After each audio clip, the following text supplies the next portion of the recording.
Image అయితే display చేస్తాను. ఈ ఇమేజ్ చూడండి, నోట్బుక్ అనమాట. ఈ నోట్బుక్ని ఎంతమంది వాడారు? నేనైతే వాడాను. సో 90s కిడ్స్ అయితే చాలామందికి ఈ నోట్బుక్ అయితే తెలుసు అనమాట. అప్పట్లో ఇది చాలా ఫేమస్. నేనైతే వాడాను. బట్ ఇప్పుడు ఈ నోట్బుక్ ఎందుకు నేను చెప్తున్నానంటే, ఆ నోట్బుక్ మీద పేరుంది కదా, లేపాక్షి నంది. సో ఈరోజైతే నేను ఆ లేపాక్షి నంది టెంపుల్కి అయితే వెళ్తున్నాను. సో ప్రజెంట్ అయితే బెంగళూరులో ఉన్నాం కాబట్టి, బెంగళూరు నుంచి ఈ లేపాక్షి టెంపుల్ వచ్చేసి 115 కిలోమీటర్స్, జస్ట్ దగ్గర అనమాట. మనం హైదరాబాద్ వస్తుంటే ఆన్ ద వేలోనే ఉంటుంది. మెయిన్గా నేను ఫస్ట్ సెలెక్ట్ చేసుకుంది ఏంటంటే, ఫస్ట్ పాయింట్ వచ్చేసి లేపాక్షి. ఈ లేపాక్షి అనే పేరు ఎందుకు వచ్చింది ఈ టెంపుల్కి. అలాగే సెకండ్, ఈ టెంపుల్లో మొత్తం 70 పిల్లర్స్ ఉంటాయి.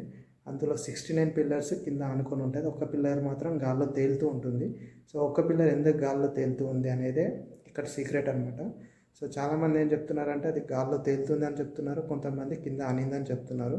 సో మరి ఎంతవరకు గాల్లో ఉంది, ఎంతవరకు కింద ఆనింది అనేది మనము ఎట్లయితే తెలుసుకోవచ్చు. థర్డ్ పాయింట్ వచ్చేసి 7 పడగల ఏకశిల శివలింగం అయితే ఉంటుంది. సో దీని స్టోరీ అయితే చాలా అద్భుతంగా ఉంటుంది. జస్ట్ 30 సెకండ్స్లో చెప్పవచ్చు, బట్ చెప్తే మాత్రం మీరు షాక్ అయిపోతారు. వింటే 30 సెకండ్స్లో స్టోరీ అయిపోతుంది, అలా ఉంటుందన్నమాట. అలాగే నెక్స్ట్ వచ్చేసి 3D పెయింటింగ్. ఈ టెంపుల్లో పైన వాల్కి 3D పెయింటింగ్ వేశారనమాట. అప్పట్లో, ఇప్పుడు కాదు, అప్పట్లో వేశారు. ఇప్పుడు మనం చెప్పుకుంటున్నాం 3D అని, బట్ అప్పట్లో వాడారంటే అప్పుడు టెక్నాలజీ ఎట్లా ఉందో అర్థం చేసుకోవచ్చు. అది కూడా చూపిస్తాను. అలాగే అసంపూర్ణంగా మిగిలిపోయిన కళ్యాణ మండపం, అంటే ఒక కళ్యాణ మండపం కడుతుంటే దాని మధ్యలో ఆపేశారనమాట. సో మధ్యలో ఎందుకు ఆపేశారు అనేది ఈ స్టోరీ వింటే చాలా ఇంట్రెస్టింగ్ ఉంటుంది. అలాగే రామాయణానికి టెంపుల్కి ఉన్న సంబంధం ఏంటి, ఇక్కడ సీతాదేవి పాదం అయితే ఉంటుంది, చాలా పెద్దగా ఉంటుంది. ఆ పాదం ఎందుకు ఉంది, ఆ పాదంలో ఎందుకు 24 గంటలు వాటర్ వస్తూనే ఉంటాయి అనేది కూడా తెలుసుకుందాము. మొత్తం ఇవన్నమాట. సో వీటి గురించి అయితే మొత్తం వీడియోలో ఎక్స్ప్లెయిన్ చేస్తాను. అండ్ ఇంకోటి, నేను ఎందుకు లేపాక్షి టెంపుల్ సెలెక్ట్ చేసుకున్నా అంటే, అసలు ఇక్కడ దేవుడు ఎవరు అనేది నాకు తెలియదు. జస్ట్ లేపాక్షి నంది అనే తెలుసు. బట్ దగ్గర వెళ్ళాక చూస్తే అక్కడ వీరభద్ర స్వామి అని ఉంది. సో వీరభద్ర స్వామి అంటే మా ఇంటి దేవుడు. సో నాకైతే ఇక అది తెలుసుకున్నాక సో కంపల్సరీ వెళ్దామని అనుకున్నాను అనమాట. లేట్ చేయకుండా వీడియోలోకి అయితే వెళ్ళిపోదాము. బెంగళూరు నుంచి లేపాక్షికి 115 కిలోమీటర్స్, అదే హైదరాబాద్ నుంచి లేపాక్షికి అయితే 480 కిలోమీటర్స్ అనమాట. బెంగళూరు నుంచి మనము హైదరాబాద్ వస్తుంటే మనకు లెఫ్ట్ సైడ్లో ఇక్కడ ఆర్చ్ కనిపిస్తుంది. ఆర్చ్ పైన జటాయు ఉంటాడు, మనకు ముంగట నంది ఉంటుంది అనమాట. సో ఇక్కడ నుంచే మనము లేపాక్షికి వెళ్ళాలి. ఇక్కడ నుంచి మనకు 16 కిలోమీటర్స్ దూరం ఉంటుంది లేపాక్షి.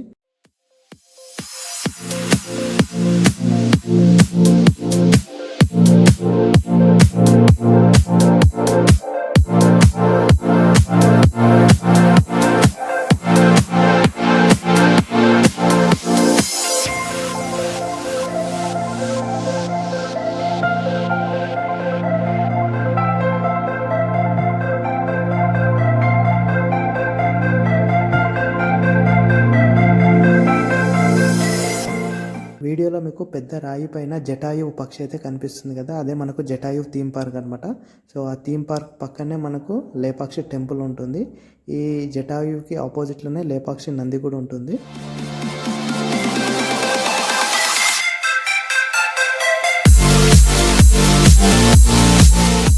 మీకు ఆరో మార్క్ చూపించే దగ్గర కనిపించేది లేపాక్షి నంది అనమాట. మెయిన్ రోడ్కి రైట్ సైడ్లో ఉంటుంది. ఇలాగే స్ట్రైట్గా ముందుకెళ్ళి లెఫ్ట్ తీసుకుంటే మనకు ఒక ఆర్చ్ కనిపిస్తుంది మెయిన్ రోడ్కి లెఫ్ట్ సైడ్లో. ఆర్చ్లో నుంచి వెళ్తే మనం టెంపుల్ మెయిన్ గేట్కి అయితే వెళ్ళిపోవచ్చు. బట్ వీళ్ళు ఏంటంటే ఇక్కడనే ఆపి పార్కింగ్ టికెట్ తీసుకొని ఇక్కడ నుంచి పంపిస్తున్నారు అనమాట. ఎందుకంటే ఇక్కడ మనకు జటాయు థీమ్ పార్క్ ఉంది. సో ఆ జటాయు థీమ్ పార్క్ చూసి సేమ్ ఇట్లానే స్ట్రైట్కి వెళ్ళి రైట్ తీసుకుంటే మళ్ళీ మనం టెంపుల్కి దగ్గరికి వెళ్దాం అనమాట. జస్ట్ వాకబుల్ డిస్టెన్సే. సో ఫస్ట్ ఈ జటాయు థీమ్ పార్క్ చూసుకొని తర్వాత నెక్స్ట్ టెంపుల్కి వెళ్దాము.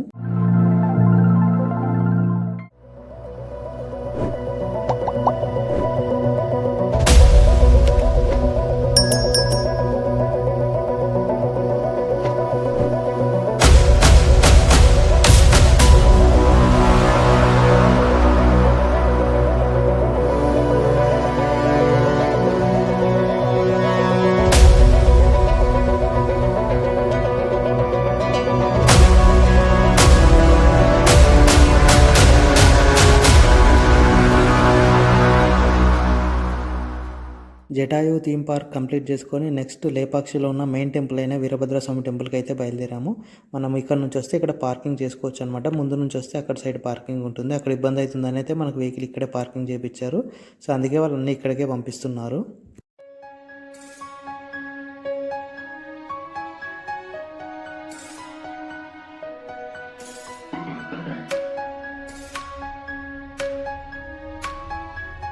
ఈ టెంపుల్ యొక్క నిర్మాణం టోటల్గా రాయితో చేయబడింది.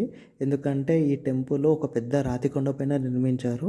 ఆ రాతి కొండ అనేది తాబేలు ఆకారంలో ఉంటుంది కదా, ఆ తాబేలు ఆకారంలో ఉన్న కొండపైన ఈ టెంపుల్ యొక్క నిర్మాణం జరిగిందనమాట. ఈ టెంపుల్ అనేది పెద్ద రాతి కొండ పైన నిర్మించారని చెప్పాను కదా, సో ఆ రాతి కొండనే కట్ చేసి వాటిలో నుంచి వచ్చిన రాయినే వీళ్ళు ఇలా స్తంభాలుగా, పిల్లర్స్గా, అలాగే డిజైన్గా చెక్కి ఈ టెంపుల్ని అయితే నిర్మించారనమాట. ఈ టెంపుల్లో మనం ఏ పిల్లర్ని చూసుకున్నా, ఏ స్తంభాన్ని చూసుకున్నా ఒకటే రాయి అనమాట. సో 2-3 రాళ్ళు కలిపి ఒక పిల్లర్ని అయితే చేయలేదు. స్తంభము ఎంత పెద్దగా ఉన్నా, దాని మీద డిజైన్ ఎంత పెద్దగా ఉన్నా, వెడల్పులో కానీ పొడవులో కానీ ఎంత ఉన్నా సరే అది ఒకటే రాయి అనమాట. ఆ ఒక రాయినే ఒక పిల్లర్గా చేసి ఈ టెంపుల్ని అయితే నిర్మించారనమాట. ఈ టెంపుల్లో కనిపించే పిల్లర్లన్నీ అలానే ఉంటాయి.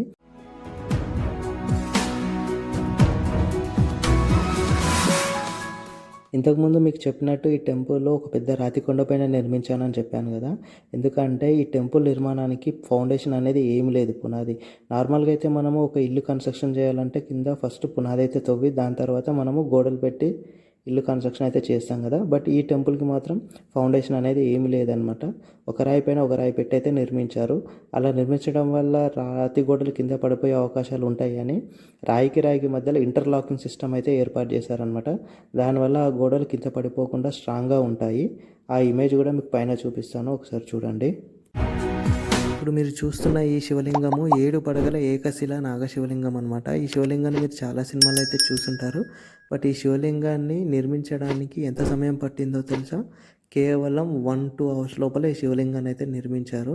నిజంగా నమ్మడానికైతే ఆశ్చర్యంగా అనిపిస్తుంది, బట్ ఇదే నిజము. ఎందుకంటే ఈ టెంపుల్ నిర్మించే సమయంలో శిల్పులు మధ్యాహ్న సమయంలో భోజనం చేయడానికి భోజనశాల దగ్గరికి అయితే వస్తారు. అప్పటికి వీళ్ళకి తినడానికి వాళ్ళ మమ్మీ భోజనం అయితే ప్రిపేర్ చేయదనమాట, ఇంకా రెడీ అవ్వదు. అప్పుడు వాళ్ళ మమ్మీ అంటుంది భోజనం రెడీ అయ్యేంత వరకు వెయిట్ చేయండి అని చెప్తుందనమాట. సో భోజనం రెడీ అయ్యేంత వరకు ఖాళీగా ఉండి ఏం చేయాలని ఆలోచించిన శిల్పులు కనిపించే ఈ పెద్ద బండరాయికి అయితే ఈ 7 పడగల ఏకశిల నాగశివలింగాన్ని అయితే చెక్కుతారు. జస్ట్ వంట అయిపోయే లోపల, వంట అవడానికి ఎంత సమయం పడుతుంది? 1 అవర్లో అయితే 2 అవర్స్. సో ఆ 1-2 అవర్స్ లోపలనే ఈ శివలింగాన్ని అయితే చెక్కేస్తారనమాట. సో వంట చేసి బయటకు వచ్చి వాళ్ళ తల్లి చూసేసరికి అక్కడ ఉన్న రాయికి శివలింగం కనిపిస్తుంది. ఇది చూసి వాళ్ళ తల్లి ఆశ్చర్యపోతుంది అనమాట, ఇంత అద్భుతంగా ఎలా చెక్కారని. అప్పుడు ఈ శివలింగానికి ఆ శిల్పుల యొక్క తల్లి యొక్క నరదిష్టి ఈ శివలింగానికి తగులుతుంది. దానివల్ల ఈ శివలింగానికి పగులు అయితే వస్తాయి అన్నమాట. సో ఆ పగులు రావడం వల్ల ఈ శివలింగానికి అయితే పూజలు చేయడం లేదు.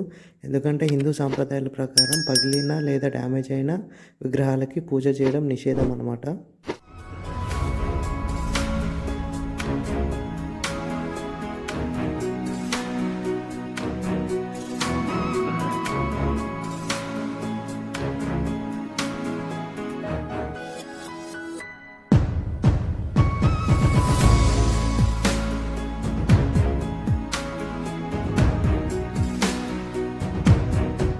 అండ్ అలాగే ఈ టెంపుల్లో మనకి శ్రీకాళహస్తి స్టోరీ కూడా చూపించారనమాట. ఆ 3 శివలింగాలను చూస్తే మనకు శ్రీకాళహస్తి స్టోరీ గుర్తొస్తుంది. ఫస్ట్ శివలింగానికి సాలీడు పూజ చేస్తున్నాడు, మధ్యలో ఉన్న శివలింగానికి భక్త కన్నప్ప పూజ చేస్తున్నాడు, లాస్ట్ శివలింగానికి ఏనుగు పూజ చేస్తుంది. అలాగే ఏనుగుతో పాటు నాగపాము కూడా పూజ చేస్తుంది అనమాట. బట్ నాగపాము అయితే మనకు కనబడు, అబ్జర్వ్ చేస్తే కనిపిస్తుంది. శివలింగానికి ఏనుగు తొండానికి మధ్యలో పూలదండ లెక్క ఉంటుంది, బట్ అది పూలదండ కాదు, నాగపాము అనమాట. సో ఈ లాస్ట్ శివలింగానికి ఏనుగు నాగపాము 2 పూజ చేస్తాయి. యాక్చువల్లీ శ్రీకాళహస్తి అనే పదము సంస్కృత పదము, బట్ శ్రీ అంటే సాలీడు, కాళ అంటే పాము, ఆస్తి అంటే ఏనుగు. సో తెలుగులో అర్థం ఇలా వస్తుంది, అందుకే శ్రీకాళహస్తి అంటారు.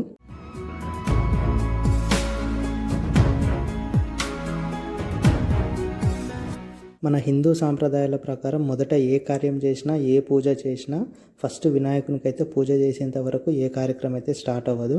అందుకోసమే ఈ టెంపుల్ నిర్మించే సమయంలో విరూపన్న కూడా మొదటగా ఇక్కడ వినాయకుని అయితే ఈ రాయికి చెక్కి వినాయకునికి మొదటి పూజ చేసి ఆ తర్వాత ఈ టెంపుల్ యొక్క నిర్మాణం అయితే స్టార్ట్ చేశాడు. వినాయకుడే కాదు, వినాయకుడితో పాటు అతని వాహనమైన ఎలుకను కూడా ఈ రాయికి చెక్కి మొదటి పూజ ఇక్కడనే చేశారని చెప్తారు.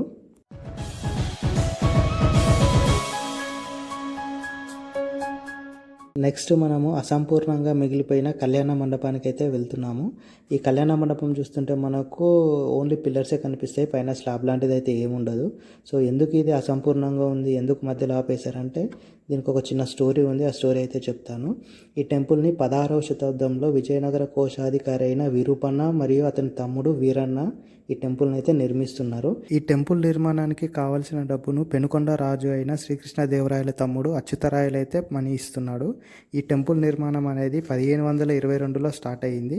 ఈ కళ్యాణ మండపం మధ్యలో ఆగిపోయింది 1538లో. అంటే ఈ టెంపుల్ యొక్క నిర్మాణం 1538లో ఆగిపోయింది. ఈ కళ్యాణ మండపం ఎప్పుడైతే ఆగిపోయిందో అప్పుడే ఈ టెంపుల్ యొక్క నిర్మాణం కూడా అక్కడికే ఆగిపోయింది.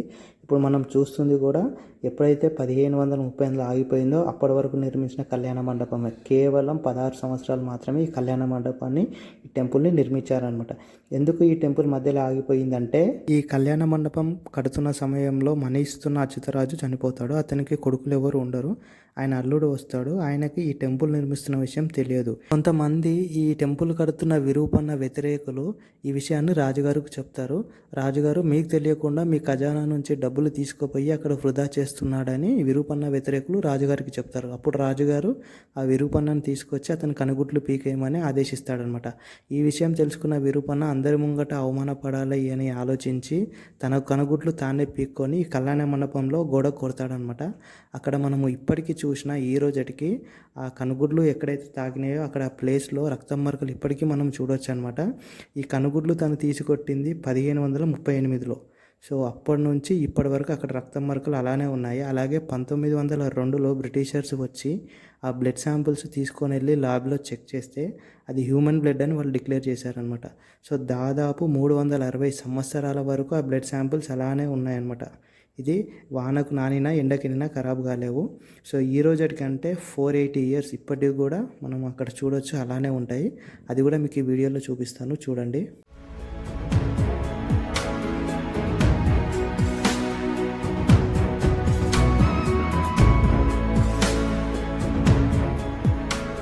ఈ టెంపుల్ యొక్క క్షేత్రపాలకుడు హనుమంతుడు అనమాట. ఈ టెంపుల్కి వచ్చినప్పుడు ఫస్ట్ వినాయకుడిని దర్శనం చేసుకొని తర్వాత హనుమంతుడిని దర్శనం చేసుకొని తర్వాత లోపల వీరభద్ర స్వామిని అయితే దర్శనం చేసుకోవాలని చెప్తారు.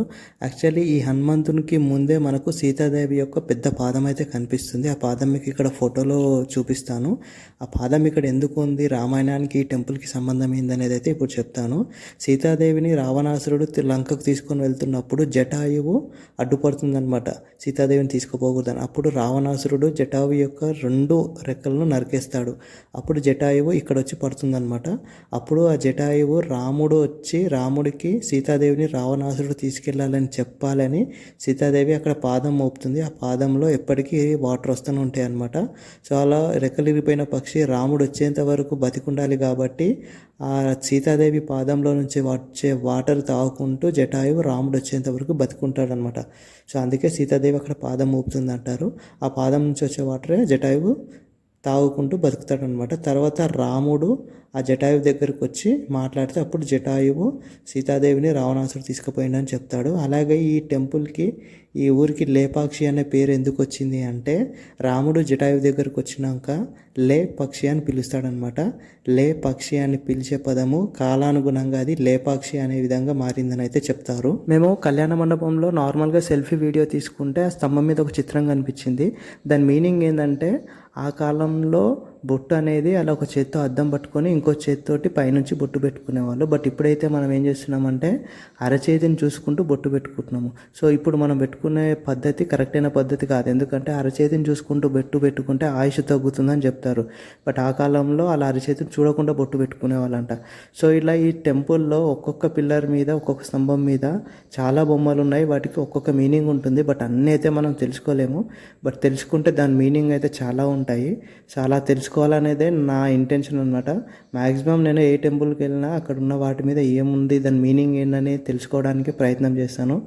బట్ చెప్పేవాళ్ళు ఉంటే, గైడ్ చేసేవాళ్ళు ఉంటే కొంతమంది చెప్తారు. మనకైతే అన్ని విషయాలు అయితే తెలియదు కదా. సో చాలా టెంపుల్స్లో ఇలా ఉంటాయి. మనకు చాలా విషయాలు తెలియదు. పోతాము, నార్మల్గా దేవుని దర్శనం చేసుకుంటాము, బయటకు వస్తాము. చూడండి, ఒక్కొక్క పిల్లర్ మీద ఒక్కొక్క బొమ్మ ఉంటుంది. ఒక్కొక్క బొమ్మకి ఒక్కొక్క మీనింగ్ ఉంటుంది. బట్ మనకైతే అన్నీ అయితే తెలియదు. ఫస్ట్ వినాయకుని దర్శనం అయిపోయింది, సెకండ్ ఆంజనేయ స్వామి దర్శనం అయిపోయింది, థర్డ్ మెయిన్ టెంపుల్లో ఉన్న వీరభద్ర స్వామి దర్శనానికి అయితే వెళ్తున్నాము. ఆ గర్భగుడి ముందుండే హాల్ నాట్య మండపం అంటారు. నాట్య మండపం దాటంగానే గర్భగుడి వస్తుంది. సో ఇక్కడ నుంచి మనకు లోపలైతే వీడియోస్ అలవ్ లేదు కాబట్టి ఇక్కడ వరకే నేను వీడియో తీశాను. లోపలికి ఫోన్ తీసుకోపోతున్నాము, బట్ వీడియో అయితే తీయనీయలేదు. నేనైతే మ్యాక్సిమం అయితే కొన్ని లోపల వీడియోస్ అయితే కవర్ చేశాను అనమాట. ఇది టెంపుల్ లోపల మీకు కనిపించేది.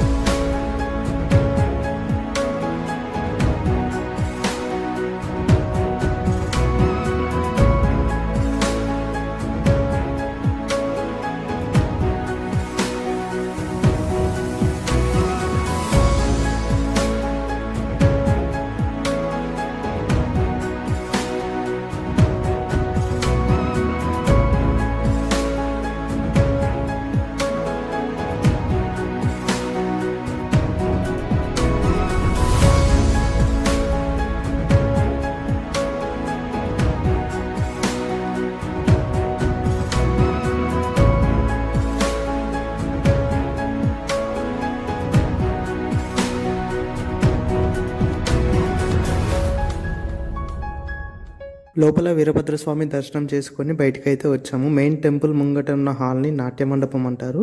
ఈ నాట్య మండపంలో విరూపన్న 70 స్తంభాలతోటి ఈ టెంపుల్ని అయితే నిర్మించారు. ఈ 70 స్తంభాలలో 69 స్తంభాలు కిందకు నేల కానుకొని ఉంటాయి. బట్ ఒక్క స్తంభం మాత్రము నేల కానుకోకుండా గాల్లో తేలుతూ ఉంటుందన్నమాట. సో నిజంగానే ఈ టెంపుల్లో ఈ ఒక్క పిల్లరు గాల్లో ఉందా లేకపోతే నేల కింద ఆనిందా అనేది ఇప్పుడైతే తెలుసుకుందాము. మేము ఆ పిల్లర్ దగ్గరికి వెళ్ళేసరికి అక్కడ కొంతమంది అయితే ట్రై చేస్తున్నారనమాట. క్లాత్ తోటి ఆ పిల్లర్ గాల్లో ఉందా లేకపోతే కింద ఉందా అనేది ప్రయత్నం అయితే చేస్తున్నారు. అటు నుంచి ఇటు లాగి ఇటు నుంచి అటు లాగి. సో వాళ్ళ తర్వాత మేము కూడా ప్రయత్నం చేస్తాము. ఈ వీడియోలో అయితే మీకు క్లారిటీ ఇస్తాను. ఆ పిల్లర్ గాల్లో ఉందా లేకపోతే కింద ఆనిందా, అసలు కింద ఎందుకు ఆనింది, గాల్లో ఎందుకు లేదు, సో క్లియర్గా అయితే ఈ వీడియోలో మీకు ఇన్ఫర్మేషన్ అయితే ఇస్తాను. మీకు వీడియోలో కూడా చూపిస్తాను క్లియర్గా పిల్లర్కి మధ్యలో ఎంత గ్యాప్ ఉంది అనేది కూడా చాలా క్లోజ్గా ఒక వీడియో అయితే తీసాను, అది కూడా చూపిస్తాను. ఫస్ట్ అయితే మనం ట్రై చేద్దాం వాళ్ళు అయ్యాక.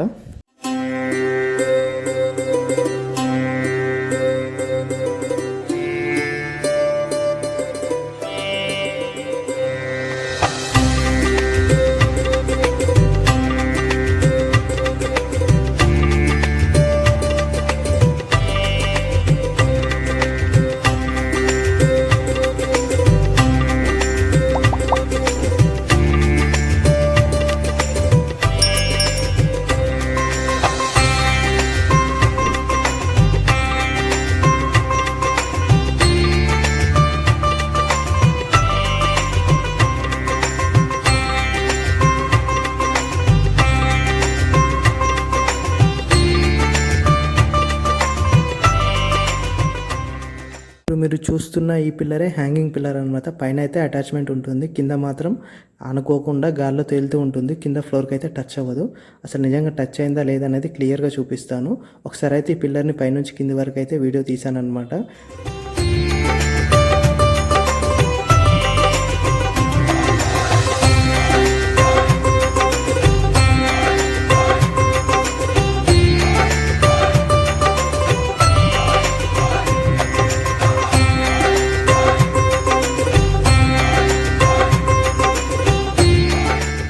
ముందుగా మీకు చెప్పినట్టు ఈ పిల్లర్ గురించి అయితే క్లియర్గా వీడియో అయితే చూపిస్తున్నాను. ఈ వీడియో చూస్తే మీకే అర్థమైపోతుంది ఈ పిల్లర్ కింద ఆనిందని, గాల్లో తేలటం లేదని.